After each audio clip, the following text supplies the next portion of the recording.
Good morning. Welcome to this next Airmic Live session. My name is Julia Graham. I'm the Deputy CEO of Airmic, and I'm looking forward to a really brilliant panel, which is going to be delivered by Airmic partners Willis Towers Watson.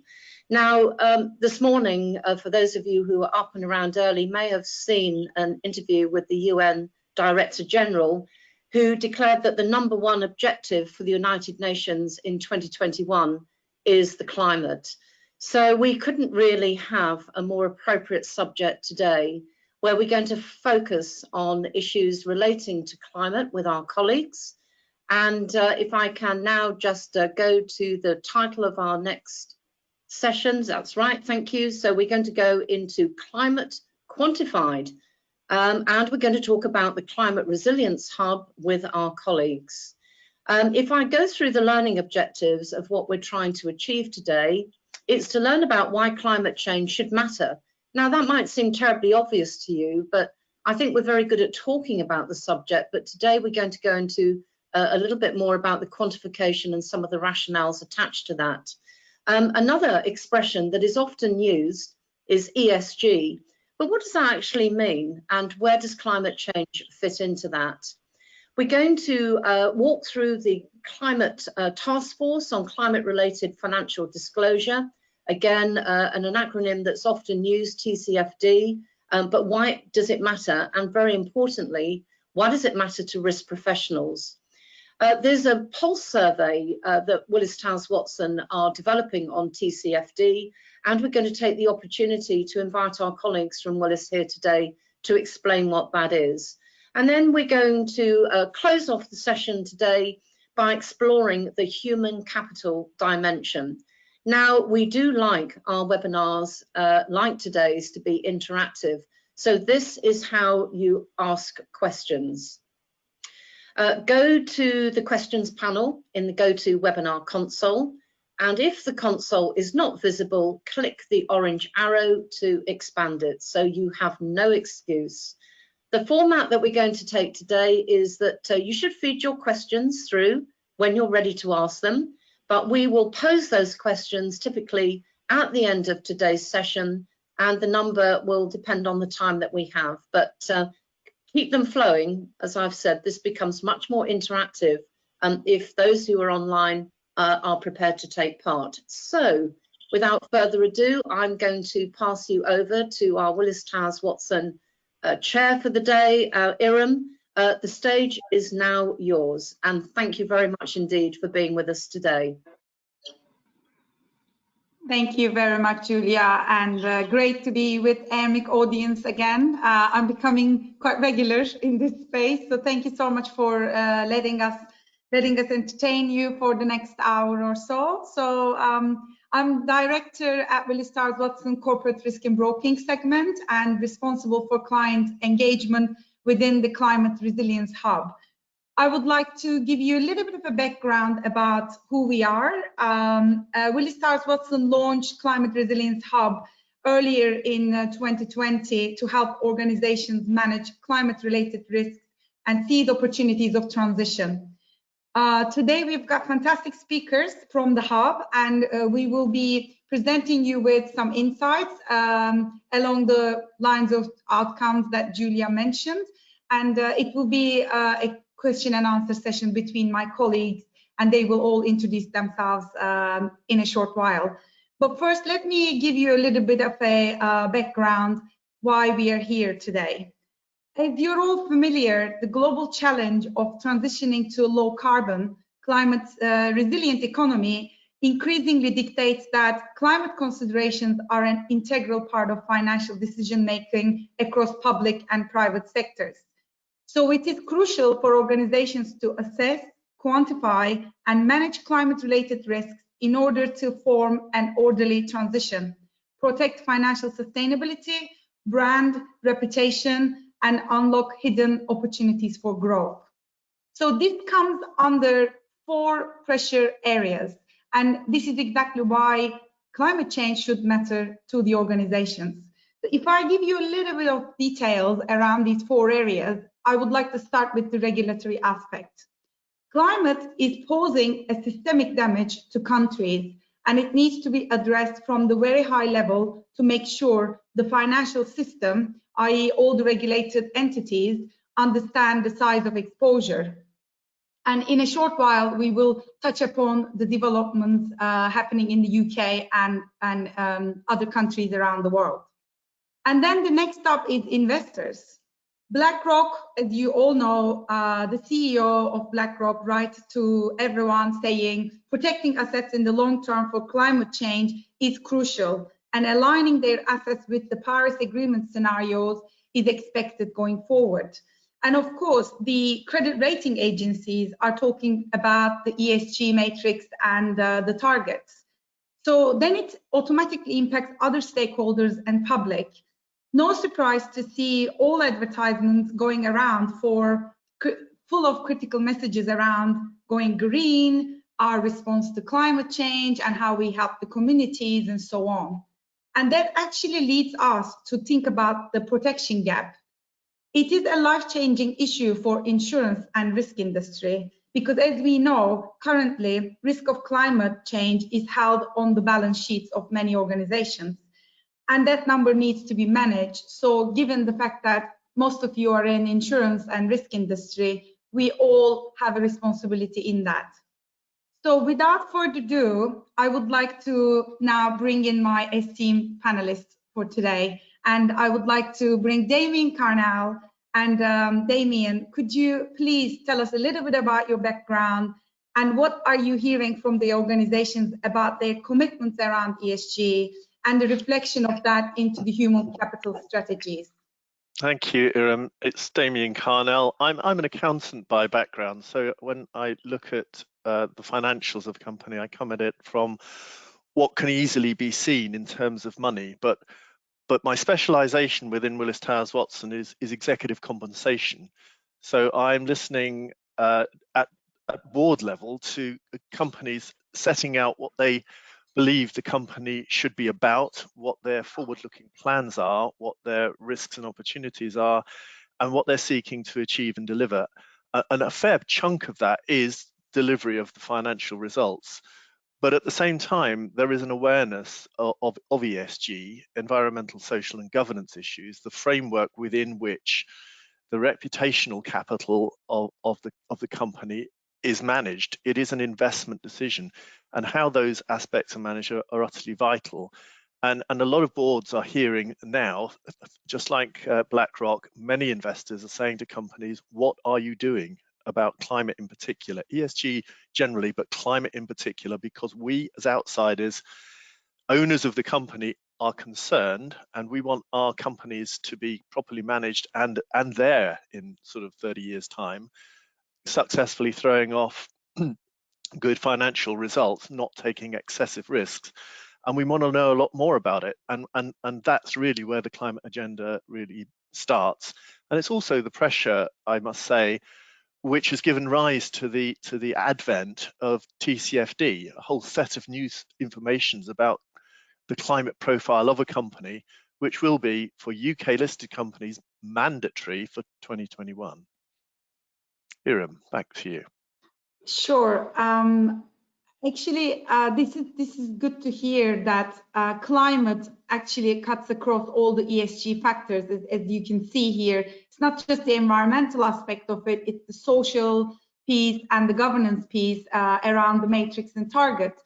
So Damien, if we dwell into your experience, can we give an example of a case where you've talked to the boards about the exec comp strategy?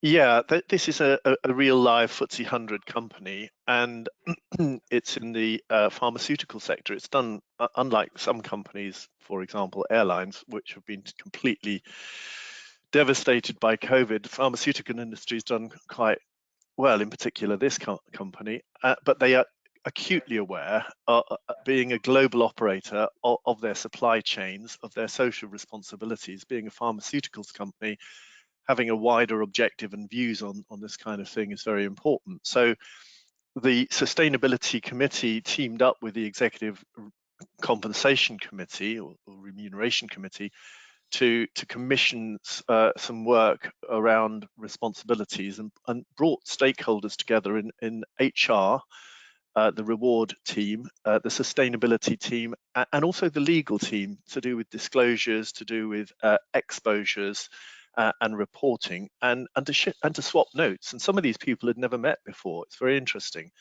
And so we ran some workshops in the initial stages, sharing information and sharing agendas, and also some stuff to do with market practice, looking at what companies are thinking of doing regarding ESG measures, just from our consulting work, just as this project was. But also, if you look out into the market, what have companies disclosed around what are they paying for and value within executive compensation worldwide? And right now, there's a fair number in the S field to do with customer satisfaction, employee satisfaction, health and safety, and stuff like that. There are a few examples of E, particularly climate, but not very many. But that's set fair to change. And so the outputs and client benefits of all of this work was allowing that very large company to better position and better understand the moving parts within the organization, to better align all of the different types of professional in-house expertise to manage ESG more holistically, if I may say, if I can put it that way around. Thank you. That's quite insightful, Damien. So we touched upon the governance piece, and Julia also mentioned that today we will talk about TCFD. So I would like to now bring my colleague Megan Hunt to elaborate a little bit further on this. And Megan, please tell us what your role is within the hub, and what is the current status of TCFD disclosure in the UK, given the latest announcements from the government, please. Thanks, Irem.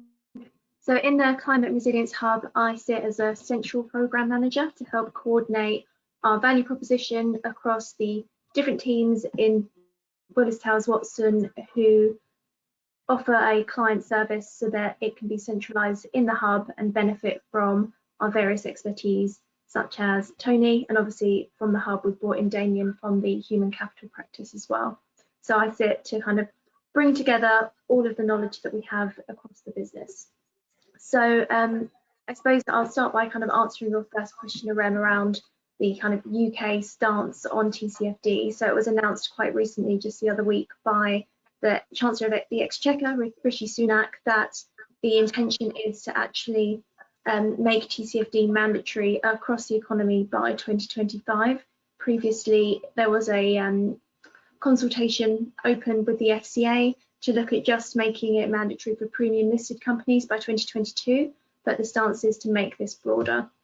So essentially, all UK companies are now going to have to start looking at what making a TCFD disclosure is going to look like for them, what it will mean for them, and what they're going to have to put in place internally to start this process. So for those who aren't aware, TCFD stands for Task Force on Climate-Related Financial Disclosures, and it was created in 2015 by the Financial Stability Board in order to develop consistent climate-related financial risk disclosures for use by companies to inform banks, investors and lenders, just to give a clearer view on who will really endure or even excel in a different climate environment from an economic standpoint. So the TCFD provides like a recommendation framework for companies to follow to actually disclose how they are measuring up against those recommendations, and give some insight into the effects of the financial impact climate change can actually have on their business. So on the whole, by disclosing TCFD, it should give companies insight into strategic decision making and plans that they need to put in place in order to become more resilient and improve over time. So does that answer your question, Irem? Yes, definitely. And maybe if we move on to a little bit talking about what are the benefits of becoming a TCFD supporter, and what is the trend around the relation with financial decision making? Sure. So I suppose previously trying to encourage companies to disclose TCFD, especially UK companies, it would be here are the benefits of doing it. But now that it's actually going to be made mandatory, I suppose it's something that, you know, benefits are obviously assigned to it, but it's something you're going to have to do. But like I said, benefits include being more transparent to your different stakeholders around how you are handling climate. But it also is just by disclosing early, like necessarily before it becomes mandatory, will just help give you that view of how you are responding to TCFD and handling climate, so that when it is mandatory, you've perhaps already made a start on that kind of road to improvement and taking a more strategic approach to it, so that when it is across the board and more investors and shareholders are kind of relying on this information, you've already got a better stance on it. So it's almost a case of get ahead of the curve, look under the car bonnet and actually see what is happening and what's working and what you need to be improving and putting in place. So as you can see from the slide, there is definitely an increasing trend as to who is becoming more reliant on these disclosures, but we expect more of an increase once it is mandatory. Absolutely. We will touch upon this a little bit more during our survey result discussion. But before we come to that, TCFD clearly is an evolving area, and with many firms being on a journey, are there examples of leading practice that you would like to share as part of Willis Towers Watson's advisory practice, and maybe how we help clients? Of course, so we are seeing more and more clients coming to us asking for TCFD support, and we've established an almost three-step approach to helping them look at where they currently are and where they need to go. So we group it under the areas of align, enhance, and accelerate. So the idea of sort of aligning is a step, whether you've already disclosed TCFD or whether this is new to you, it's establishing where are you currently in relation to those 11 recommendations. Just so it's a case of undertaking gap analysis or benchmarking against peers, and it's just giving that insight of your position in relation to the recommendations as a basis for that initial disclosure. So obviously if you've already disclosed, it's looking at that disclosure you've already done and seeing how strong is it. Is the information you're providing actually useful to an investor, or are you just ticking a box? Once you've established that align phase, it's moving to enhance and actually looking at how can this be improved? What processes do I need to undertake to actually show we have an understanding of climate risk and we're looking at managing that risk and enhancing those opportunities? So just developing more meaningful outputs. For example, this could be undertaking scenario analysis. So if you haven't already done TCFD, or if you have but haven't undertaken scenario analysis, that piece is key in actually informing the strategy of how you're going to endure different climate scenarios over different time horizons. And I'm sure Tony will touch on this in more detail later on. And then finally, accelerate. So once you've understood where you are, how you're going to kind of endure in those scenarios and informing that strategy, it's embedding your findings into a strategic approach and a strategic response to TCFD. So again, it's taking it above a compliance exercise and showing that you're looking at your business planning, your business model, and looking at how to embed climate into it to become more resilient, essentially. And again, across our risk, people, capital capabilities, depending on where that is needed, our experts then are fed in the right way. Great, Megan. Thank you for the useful insight. I think probably it's time to say that building on Willis Towers Watson's long-standing survey and benchmarking exercises and expertise, Climate Resilience Hub has been working closely together with all of you and designed a TCFD Pulse survey to seek understanding of companies' readiness and intentions to report on TCFD.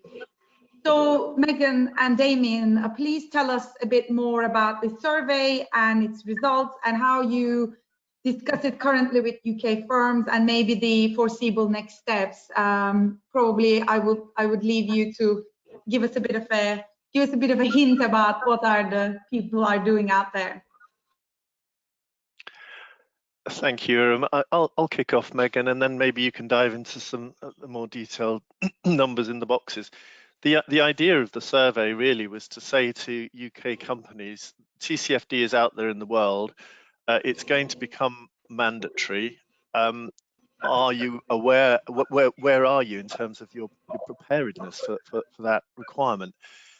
And it'll allow you as a corporation to benchmark against your peers. Are you behind the curve? Are you in with the pack, or are you relatively well prepared? But we also wanted to gather a bit of information about who's responsible for TCFD and how is climate being managed. And we know from our corporate structuring and organizational development work that that falls to a number of functions. It can fall to finance, it can fall to the risk function, it can fall to sustainability functions in various stripes. And we were sort of expecting to find when we did the survey that there was some awareness but not huge, and that the preparedness would be underway but not complete by quite a long stretch. And then the other sort of thing that we sort of hoped to prompt with TCFD is the very thought that it's not just about the reporting. It's not about this is saying to the world how you are now. It's to Megan's earlier point that what do we then want to do about it? I mean, what are the prospective upcoming change aspects that you might want on your agenda? Megan, over to you on a few of the boxes then. Thanks, Damien. So as Irem alluded to, the survey is still open, but we've been able to create an initial summary of our findings from our sort of summer completions. And it is kind of in line with what we expected. So although more firms than we expected at the moment haven't actually published the TCFD disclosure yet, although so far we're finding that financial institutions who have participated are generally more ahead than some of the corporates. However, this may change as we kind of shift to seeing corporates from different sectors participating. But on the whole, we think that financial institutions being slightly ahead of the game may come from just greater regulatory pressure, from example, the PRA's letter to insurers. So we're seeing kind of that area mobilise slightly quicker than others. We're also seeing that climate is actually being seen as a risk management and financial issue. So it's not something that's necessarily just being kind of pushed to just put it under the ESG box, but we're seeing finance or risk management partnering with the sustainability team, if there is one, to actually address the climate issue and fill out that TCFD return. We're also, as expected, the most common challenge that firms are kind of finding at the moment is defining clear metrics used for TCFD reporting, and also support with that scenario analysis aspect as well.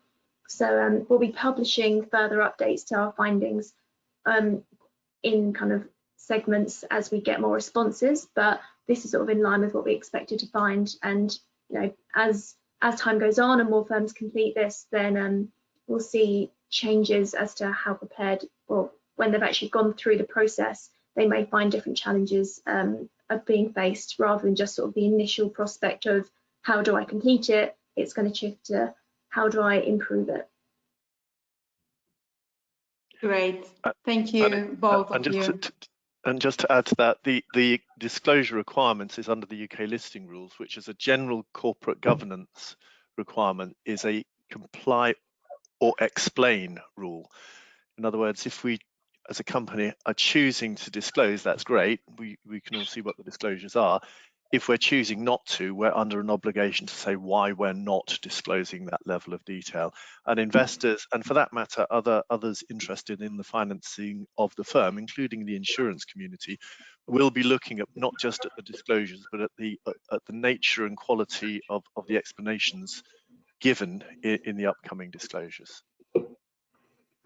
Exactly. Thank you, Damien. So I think time to bring Tony Rookin to the mix. He's patiently waiting. And Tony actually joined our firm very recently, and we are delighted to have him. We basically stole him from Carbon Disclosure Project. And Tony, please tell us a little bit about your background. And I wanted to say that building on the earlier comments, it is clear in terms of direction of travel for transitioning into a net zero economy. But how quickly things are moving, and what advice would you give to companies who are planning on embarking on this journey or embarking on TCFD disclosure in order to address it properly, especially considering the biggest impact on the human capital? Thanks, Irem. Thank you, everybody, for being on board today. My name's Tony Rook. I'm Director of Climate Transition Risk at Willis Towers Watson. I often append that with the words "and opportunity." Context to your question, I should say, I spent the last 5 years at Carbon Disclosure Project, integrating the TCFD into questionnaire guidance and appraisals of roughly half the world's market capitalization of companies. And also before that, I've both been a consultant and head of environment internally as well for a firm. So I've seen all sides of how to address climate change. In terms of where companies should start, I think actually taking a risk approach is a very, very good way of actually looking at this.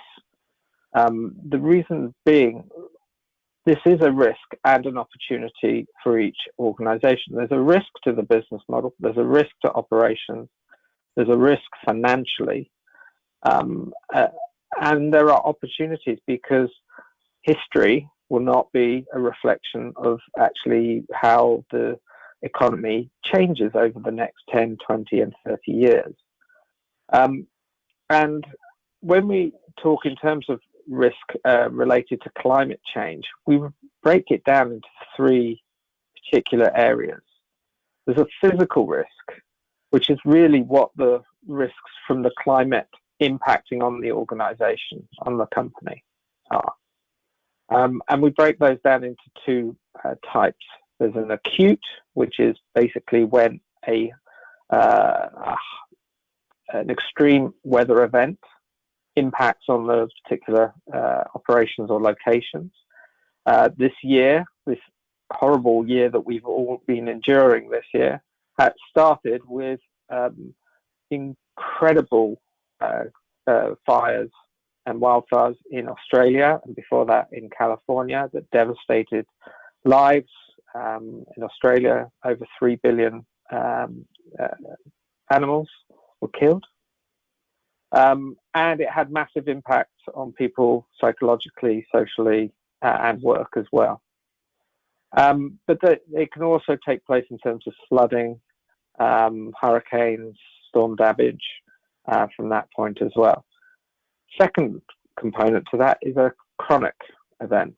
And this is likened to the sort of the build-up gradually of changes in our environment. They can be sea level rise, they can be rising temperatures, which is very much like, I would say, the analogy of the frog sitting in some water and gradually the water is being heated up. The frog will not jump out of the water if it's gradually being heated out, but if it jumps into boiling water, it will jump straight out again.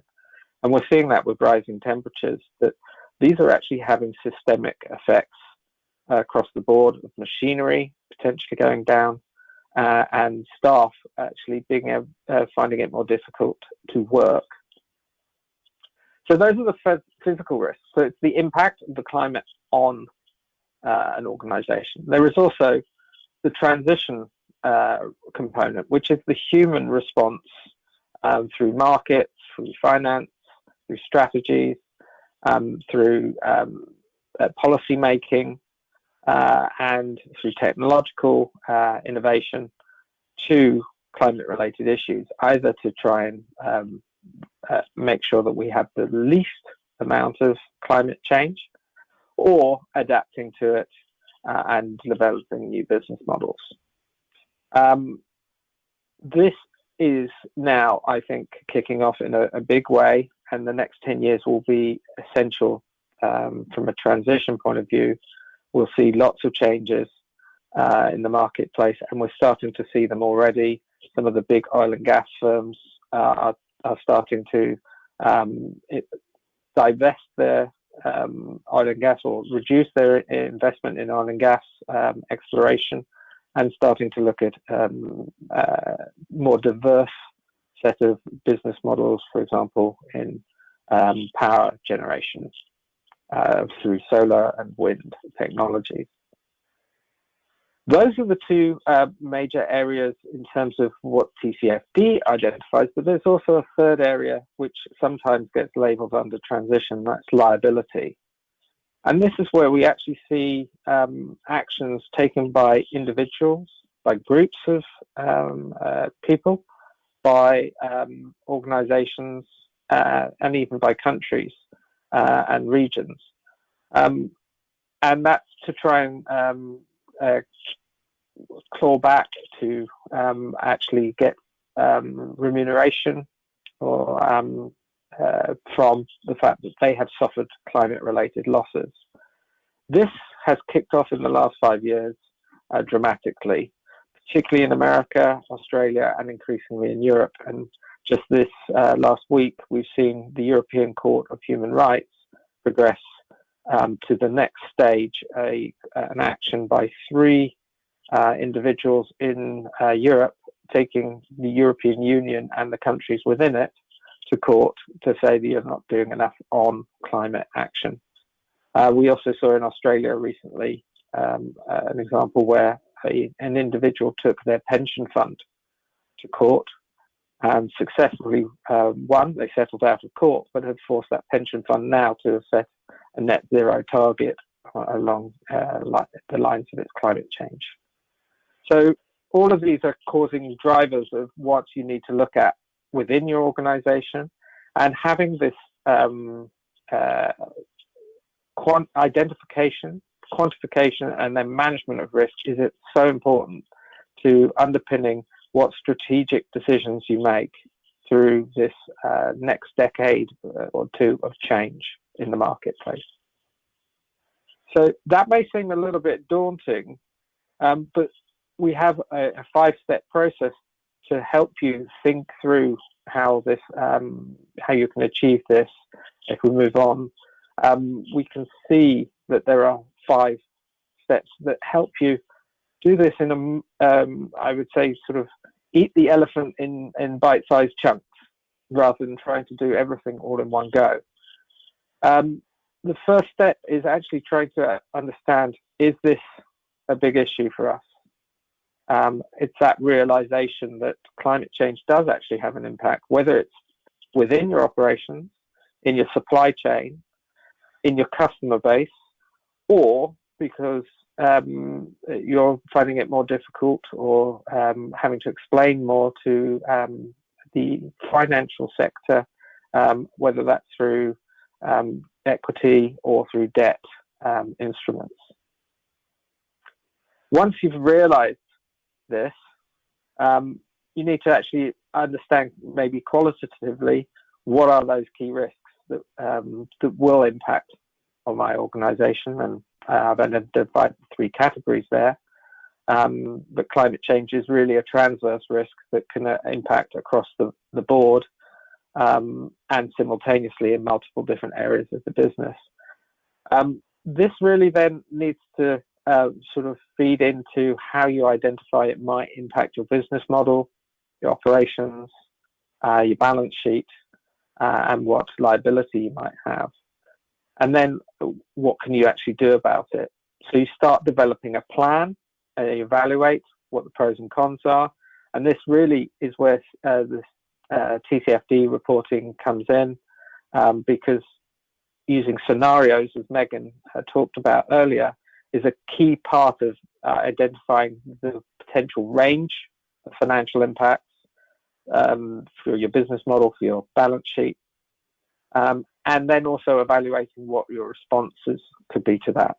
Once you've evaluated that, you can come together into a plan of, okay, this is how it's going to affect our strategy. This is how we're going to actually change and take action, and have a first version 1, but it'll be an iterative process.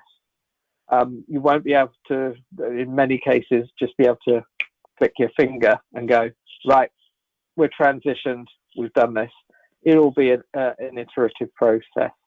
And over that iterative process, you will see more and more ability to be resilient to climate risks, and potentially also being part of the solutions, and having a very positive narrative that feeds into not just the purpose of your own organization, but the purpose in the context of the wider economic transition to a low carbon model, or even to a zero carbon model.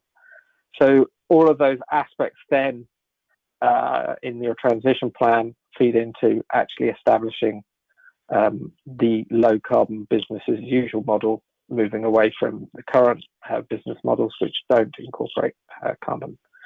So at that point, this is really also where having these plans really needs engagement with the structure of the organization and the human engagement side of it. And I'd like to bring Damien in here to talk a bit more about this side of it, because it's really important to the success of rolling out a transition plan. Thank you, Tony. Yeah, on this little slide, the first thing, that realization horizon, I've seen this happen in boards where some sort of fairly hard-bitten Milton Friedman capitalist type directors will be saying, well, this kind of stuff, you know, tree hugging and all that kind of stuff is for people who wear sandals and hippies and stuff like that, and we're not really interested in it. It's not our bag, and if we've got to do something about it, well, we'll put it in with public relations and corporate, you know, action, like we'll give some, I don't know, some daffodil bulbs to the local community so that, you know, the bus stop looks nice, and that's us done on that sort of stuff. And all the rest of the year we can just get on with making money. That realization that all of a sudden this is a business issue, and it's important for our own business, and our shareholders want us to attend to this, is really at the heart of all of this. And once you cross that horizon, you're into all of the rest of it. And on the transition plan, as Tony was saying, you can plan away all you like. You're not going to get it right first time. It's an iterative process. You have to start somewhere. You have to start fairly high level. And as you start to learn, things will change on you, and your transition might take some years. So in a way, I would liken the TCFD disclosure to being a mirror. So if you're, let's say, planning to attend your daughter's wedding, and you look in the mirror and to say, am I good to go? And then you find that you're really not good to go. There's a number of things that you identify in the mirror that you want to do some stuff about. So let's brush the teeth, let's brush the hair. You might even need a haircut, change the clothes, brush the shoes. There's a big one. Lose some weight. Well, that's not going to happen today. It's going to take a while. So some of these interventions that we're talking about are not things that you can just press a button and buy your way out of this problem. So let's be realistic about what you can achieve. And every now and again, we'll be looking in the mirror to see how we're getting on. And each of those occasions is your next TCFD report, as it were. And next year, when you're doing your next one, I think investors would be really disappointed if they looked at exactly the same disclosures as they looked at last year, because it basically says, well, we're going through the motions of reporting because it's required, but we're not really managing this stuff because nothing's changed. And that's really not acceptable. So once it comes to change, if we can go to the next slide, that's really where the human capital side of things comes in. You can't just change a company by fiddling around with the bottom half of the balance sheet and hoping everything else changes in consequence of the financing structure. You have to actually change things for the better in a number of dimensions, and that requires people. It requires your reimagining the workplace, leadership engagement. They've got to know what they're doing, communication inside and outside, actually the change management implementation stuff, changing the culture maybe, incentives and rewards, who's responsible for what bits of this change, are we aligning them correctly? And very often, in my experience, there is a greed effect within incentives. There is. People like big bonuses. Yeah, me too.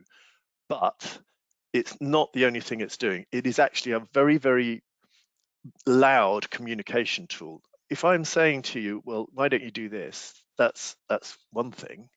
If I'm saying, I really do want you to do this, and by the way, if you do a good job on this, there's your bonus and it looks like this, and if you outperform, your bonus goes up to that, you go, wow, ding dong, they really mean this, don't they? They really want it delivered. So it has an intensity of communication that just the spoken or written word doesn't. And then within who's responsible for what, job architecture, organizational design, new jobs will come along, all the stuff to do with the sustainability department. Megan said, if there is one. Fast forward 5 years, point to me a listed company that doesn't have one. I think there will be very few.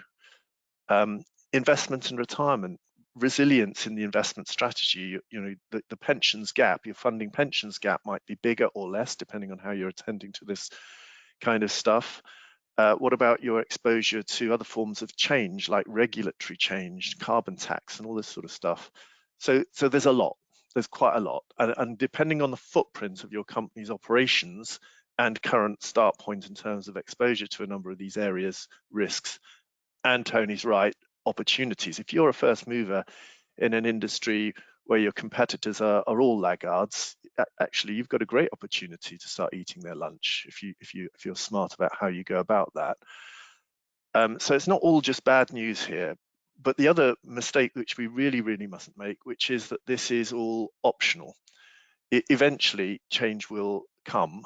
Either we embrace change and we manage it proactively as a good process, or you will find as a corporation change is imposed upon you. And that's not very pleasant, because all of a sudden then you'll go into what I would call an individual company disorderly transition. You're trying to play catch up, and it is going to be a bit ugly. So within human capital, there is a picture to paint here, and the picture will be different depending on the corporate objectives and the corporate start point. But there's a lot of strands that we need maybe to think about and knit together in any particular situation. Tony, back to you. Does that sort of sum it up in your? And I have to say, while we're on transition risk, I always get a bit confused by the name, because to me the risk that a company runs is in not transitioning. If you're not doing anything, that's the risk. It's not the risk of doing things, it's really the risk of not doing things. So let's not be confused on terminology there. Yeah, and I would agree with a lot of what you've been saying, well, all of what you've been saying.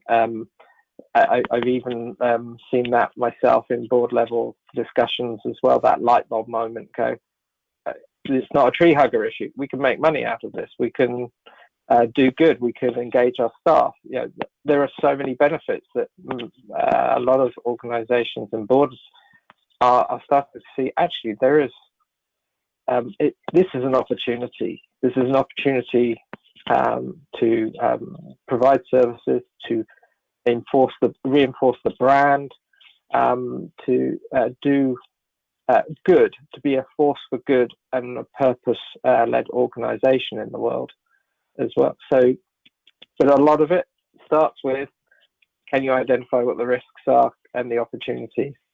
Do you know that? So this is really where the risk managers are so important. I can talk for hours on this, so I think probably it's best to hand over to Irem and Megan to talk about actually what we do. No, fascinating, really. Thank you, Tony and Damien. It's great insight. I think there's a lot of food for thought, but I'm conscious of time and we need to take questions from the audience. Megan, with due respect to your role within the hub, let us understand, you know, what is the benefit of this whole holistic approach, bringing transition into risk, into human capital and so on, and tell us a little bit about that, and also what is Willis Towers Watson's credential around this area, and then we move on very rapidly to the Q&A. Thank you. Thanks, Irem. Well, to be honest, referring to the benefits, I think Tony and Damien have done a kind of fantastic job of illustrating that on the previous page as to the need to go through that process, and you know, the fact that it is an opportunity at the end of the day, and you don't want to just be, I like what you used, Damien, individual company's disorderly transition if you're too late in the game and it hits you and you're just having a manic catch up and not approaching it in a realistic and useful way. So our climate quantified sort of approach captures analytics, transition and advisory, and in turn kind of grouped under those physical transition and liability elements that Tony outlined. So again, conscious of time, I think it kind of speaks for itself in the sense that the benefits come from understanding where your risks and opportunities lie and putting a financial value on that. So be that actually going to your board and saying, we've identified we could, X risk needs to be mitigated for X amount, and this opportunity could be enhanced, which could potentially bring in X, because at the end of the day, there's always more incentive if someone knows that they're either going to make or save money from something. Also informing disclosure, so we've all already touched on this, the benefits of disclosing sooner rather than later, and taking a strategic approach to doing so, to actually embed it in your business, looking good against your peers, and just demonstrating an awareness of climate impact rather than just ticking a box. And of course, supporting your strategy. As Damien and Tony outlined, there is a need to transition. It's not something you'll get right in the first go. So you need to have the relevant information behind you to inform that transition strategy so that it can be done in the right way. And hopefully version 2, 3, 4 will be the right one, but you need that right data and information and analytics behind you and the right expertise to inform what you're going to do in that. So. Thank you, Megan. That is really good. I think last 10 minutes of today, so maybe we move on to the Q&A session. And as we answer the questions, I would like to also highlight some of our specific areas, maybe for the benefit of the audience. Maybe Julia, Matt, any questions from the audience? Would you like to direct us? Otherwise, we've got some pre-submitted questions here. We can happily answer. Yeah, we've got some questions for you, and I'll fire a couple of those, and then if you've got some questions that you would like to sort of use to air some specific points, that would be great too. The first one, you've mentioned quite a lot about receiving submissions from the organisation they're governing. But how do you recommend organisations should go about educating their boards so that they can make governance decisions? What would you recommend as priorities for their education? I'm happy to jump in here. So there's a number of different ways you can approach this. First and foremost, I think, is to actually schedule a board education piece to sort of make them aware of the issues. A quick evaluation of how those impact on their particular business, and also what other competitors are doing, is a good approach as well. And then that can inform sort of best practice. It doesn't necessarily also have to come from competitors. You can look at what other industries who may be further down the line in transitioning, because of the imperative has been hit them first.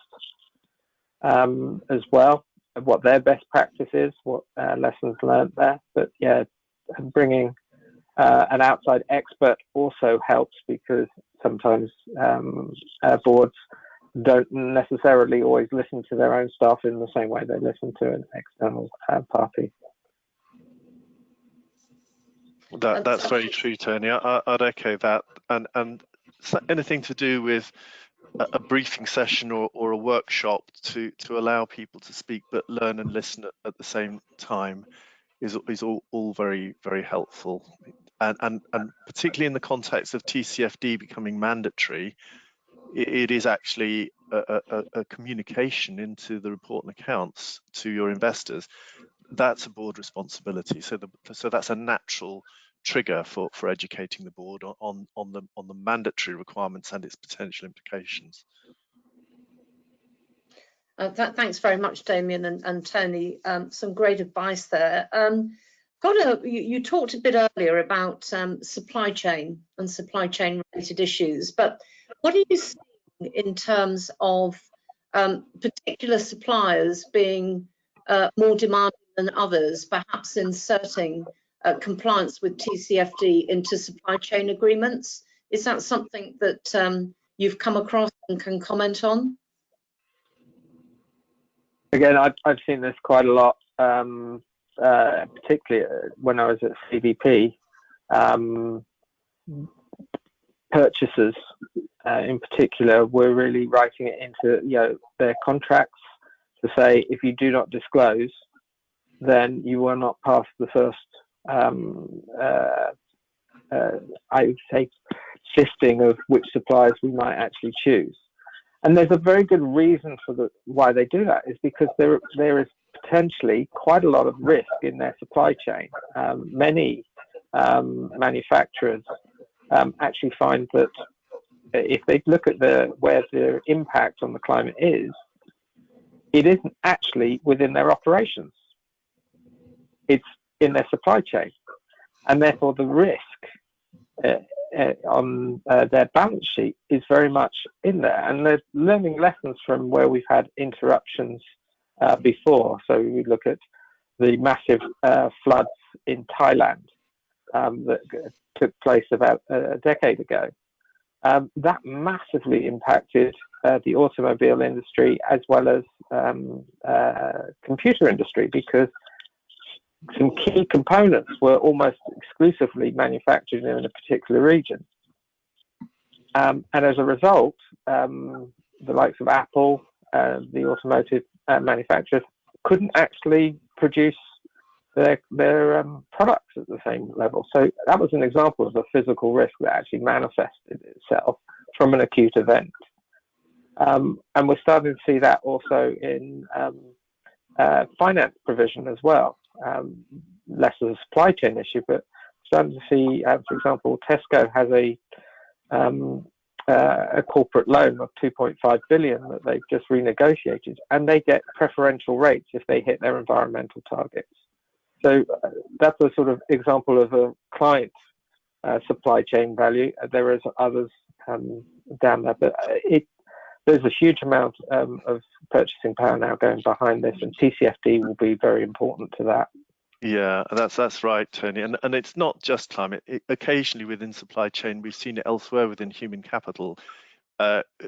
Big buyers will want to know that their big suppliers are globally compliant with their human resources standards. So compliance with minimum wage, health and safety, for example, anti-slavery provisions, no child labour and stuff like that. And coupled within the supply contract, the right to independently verify that those things have been gone on. I mean, there's still a whole industry, I think, about verification on a fair amount of this TCFD stuff. At the moment, it's largely self-certified, but if I was a partner in a big accounting firm, I would be thinking, wow, this is surely a big opportunity to do a whole load more auditing of non-financial stuff here.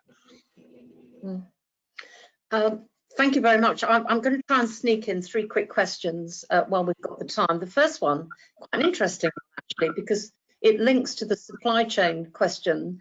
But where do you think the insurance industry is up to on this? Because insurance is a major part of the supply chain. Are the insurers and brokers keeping up to speed with the clients that they look after? What's your view on that? I think Irem, do you want to start and I'll chip in? Yeah, I think we all have something to add to that, but sitting in the corporate risk segment of our business, I can see totally the answer is yes, Julia. Everybody is currently trying to do the right thing as part of the renewal programs and embedding into the strategy, not only about the key assets of that particular insured, but also the supply chain or the end-to-end value chain from all the way to raw material supplier to the end customer. And I would also like to add that in insurance currently there is no real climate change solution developed per se, but as most of you are all aware that captives are increasingly getting involved in carrying that risk on the balance sheet under the captive initiatives, and also the alternative risk transfer methods, such as parametric, such as supply chain related solutions, are all under discussion, and we see more and more these things coming into the policies, coming into the programs. And again, it's all about the connected risk at the end of the day, looking at operational and non-operational risks, or insured or non-insured risks, and get that total cost of risk angle to deal with the impact of climate change within the supply chain is no doubt very important. Anything to add, Tony, Megan? I was just going to add, I think there are two components. One is the huge amount of experience at looking at catastrophe modeling and being able to actually understand where acute or chronic events will actually occur, and being able to integrate that into the actuarial assessments, and therefore providing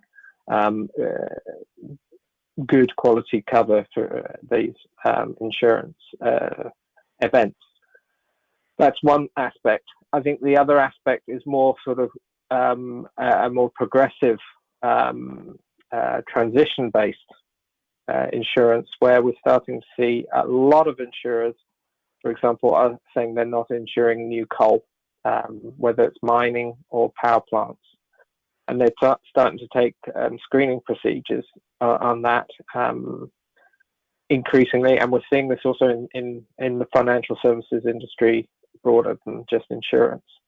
So I think with all of this, we're still in the sort of early stages of how this is going to happen, but it's going to happen fast, because the acceleration in the financial service industry on its stance and its response to climate change has accelerated massively, and it keeps accelerating. It's almost exponential at the moment.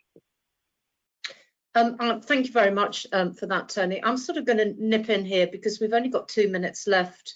That time just seems to have flown by. So while I get the opportunity, I'd like to thank you all very much indeed for giving up the time and presenting such a clear and helpful session to us today. We will make this presentation available to other Airmic members who are unable to be here today. And I think I'm right in saying, Iram, that for people who take the survey, and you can see on this slide that how people do that, those who take part, well, they'll get a copy of the report. So there is a gain for the pain of going through a survey. And if we could just turn to the last slide. I would like to mention, this is my turn to put an ad in here for Airmic as well, that we're running a climate change forum next week. We deliberately wanted this session today because this subject is not being particularly focused on at the forum, because we knew we were going to do this today. So you have paved the way for what we're going to talk about next week. And we hope those who are online today, including yourselves, will be able to come along and attend that session. So thank you very much for opening our commitment at Airmic to climate change and a call for action in that regard, more action than words. I think your presentation has been incredibly supportive of those objectives today. And I'd like to thank you again for being here. I'd like to thank my colleague Matt for being in the background to making sure all the technology works. And again, I'd like to thank Willis for your wider support of Airmic as being great partners for us. So thank you very much indeed, and I hope you have a great day. Thank you, Julia. Thank you, everyone. Thank you, Julia. Bye. Bye. Bye, everyone. Bye.